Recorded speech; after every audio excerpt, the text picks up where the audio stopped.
Orang tempatan kat sana panggil, ini Pak sebenarnya adalah bandar janda muda. Sebab apa? Apa? Bandar janda muda, guys. Hui.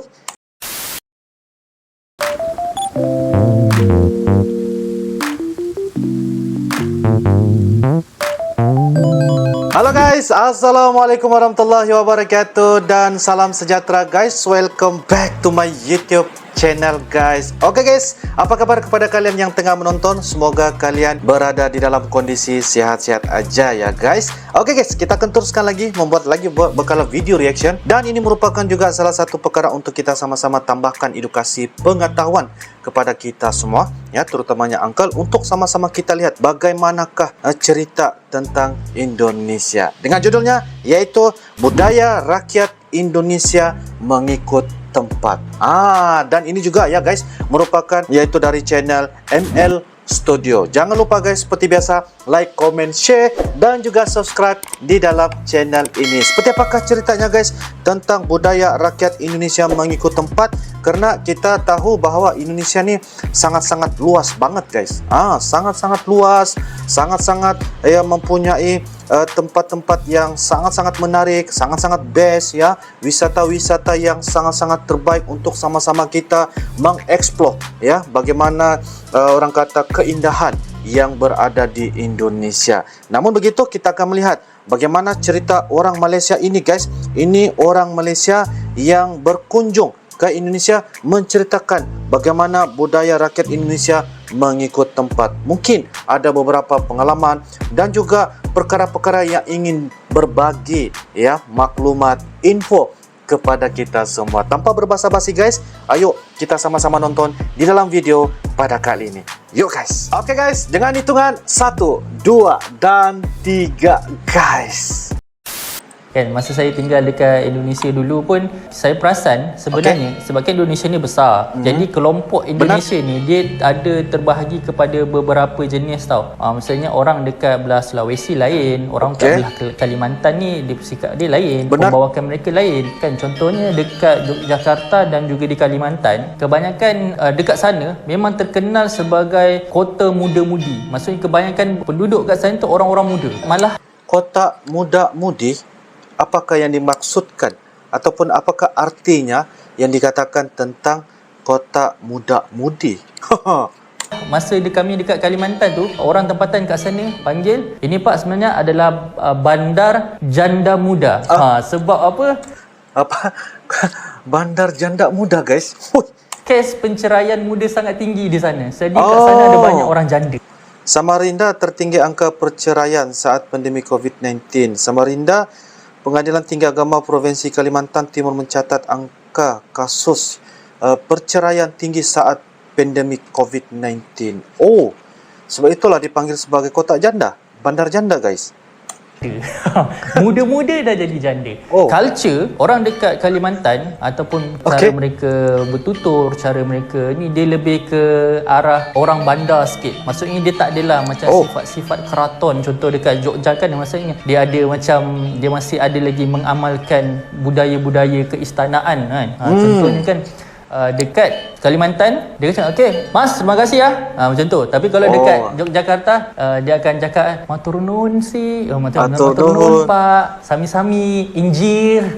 Dia macam masih ada lagi mengamalkan dia punya budaya. Ibaratkan kalau macam kita ada lagi tuan hamba nak ke mana, patik berasa kagum dengan kehebatan tuan hamba, macam tu. Dia masih lagi mengamalkan gaya bahasa macam tu lah. Contoh dekat Jakarta pula, ini kota Jakarta guys ya, yang mana Uncle dan juga teman-teman YouTuber lain pernah ya datang ke sini guys, yang melihat kondisi kota Jakarta itu gimana. Memang sangat cantik.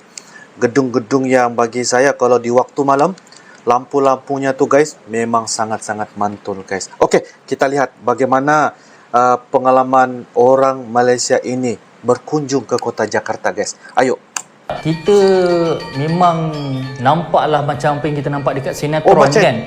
Orang-orang kat sana dia dah ada influence daripada barat, dah jadi lebih urban. Jadi orang-orang kat sana pun dia punya semangat budaya tu mungkin dah tak sehebat kalau berbanding dekat kawasan-kawasan yang lain lah. Tapi yang bestnya bila dekat Jakarta ni pula, sebabkan dia adalah kota yang sangat membangun. Dia ada banyak startup yang berjaya dekat sana, ada banyak orang-orang yang hebat tinggal dekat sana. Dia punya komuniti setempat tu dia sangat berdaya saing. Jadi maksudnya bila kita pergi kat sana, jumpa orang hebat tu adalah sesuatu yang biasa. Sebab apa? Terlalu ramai orang hebat kat sana membuatkan kalau kau tak hebat, susah nak survive dekat sana. Susah nak survive dekat sana. Jadi menjadikan kawasan tu agak stressful. Pada saya sebenarnya duduk kat Jakarta lebih stressful berbanding kita duduk kat KL. Kat KL kita masih ada lagi pot-pot yang mana kita boleh duduk lepak tanpa kita akan dengar bunyi motor yang sangat bising. Tapi kalau dekat sana almost kebanyakan tempat yang kita pergi tu memang akan penuh dengan bunyi hiruk pikuk lah kan. Sebab Kota Jakarta kat sana memang Kota Jakarta, kota yang tidak pernah tidur guys. Pengalaman Uncle apabila saatnya malam itu, Uncle melihat banyaknya mobil, banyaknya sepeda, ya, dan juga orang-orang yang di situ masih lagi orang kata dalam kondisi berdagang dan sebagainya. Terutamanya yang jual orang kata tu orang bilang minuman-minuman, ya, pedagang-pedagang yang ada minuman-minuman, ya, dengan orang kata mobil di belakangnya tu ada paket-paket yang orang jual minuman dan sebagainya. Jadi bagi saya apa yang dikatakan oleh beliau ini, kota Jakarta itu memang sangat-sangat orang kata lebih kepada membangun, ya. Orang bilang lebih kepada kemajuan yang dikecapi di kota Jakarta itu. Jadi memang bagi saya sangat-sangat orang kata apa yang dikatakan oleh orang Malaysia ini sangat tepat sekali guys. Jadi itu pengalaman dari apa yang beliau saksikan ketika tinggal di kota Jakarta guys. sangat busy, macet. Bali, orang cakap kat sana lebih kepada negara Mak Saleh. Sebab apa? Kat sana terlalu ramai pelancong. Beach boy. Sebab apa dekat Bali ni dia terkenal dengan golongan digital nomad. Digital nomad tu apa benda? Digital nomad ni orang yang boleh bekerja secara remotely. Dia boleh bekerja melalui laptop, gadget, handphone ataupun dia punya iPad sahaja, tanpa perlu berada di office. Jadi kat sana ada banyak orang-orang yang bekerja berasaskan digital. Contohnya dekat Ubud kita boleh nampak orang bekerja sebagai YouTubers, orang bekerja sebagai SEO punya marketer, ada yang bekerja sebagai digital marketer kan. Kat sana memang dah jadi pot. Jadi kita duduk kat sana, orang buat duit secara online sahaja. Orang buat duit secara online guys. Wow. Itu sahaja ya. ML Studios. Oke guys, demikianlah sebentar tadi dari channel ML Studio di mana orang Malaysia ini menceritakan tentang budaya rakyat Indonesia mengikut tempat. Pelbagai perkara-perkara yang telah pun diceritakan, ya, apa yang dia dapat rasai bahawa setiap di sesuatu tempat yang berada di Indonesia tu mempunyai budaya, ya, yang berbeza-beza, bukan setakat budaya sahaja dari segi bahasanya, kerana bahasa setiap dari daerah itu di Indonesia memiliki daerah orang kata sendiri. Tetapi namun begitu mereka juga apabila bersatu dan juga orang kata berkumpul, mereka tetap menggunakan bahasa Indonesia. Itu sebagai salah satu tambahan lah apa yang Uncle dapat mengetahui tentang Indonesia. Jadi apa yang dikatakan oleh beliau sebentar tadi, contohnya macam di Kalimantan, ya, macam di Bali, macam di kota Jakarta. Sebab saya dengar tadi ada 3 tempat yang dia bahaskan tentang mengenai tentang budaya yang berada di Indonesia. Jadi apa yang dia dapat lihat ialah kalau di Indonesia di kota Jakarta itu lebih kepada orang kata sudah berdaya maju, ya, semakin berkembang, semakin maju. Dan juga kalau kita lihat peradaban di kota Jakarta itu dengan gedung-gedung yang tinggi, dengan kemajuan, dengan orang-orangnya yang berada di situ pun mereka sudah orang kata menunjukkan satu orang kata kehidupan yang lebih maju, berbeda dengan di tempat lain. Kalau kita lihat macam dia sebut tadi tentang Yogyakarta, Kalimantan, mereka dapat menghasilkan ataupun menjaga budaya-budaya yang ada di setiap daerah itu. Jadi ada perbedaan lah apa yang dikatakan oleh orang Malaysia. Begitu juga dengan Bali. Bali ini kalau kita lihat memang kalau saya tengok dalam YouTube, saya tidak pernah lagi ke Bali. InsyaAllah satu masa nanti akan ke Bali bersama dengan teman-teman Uncle.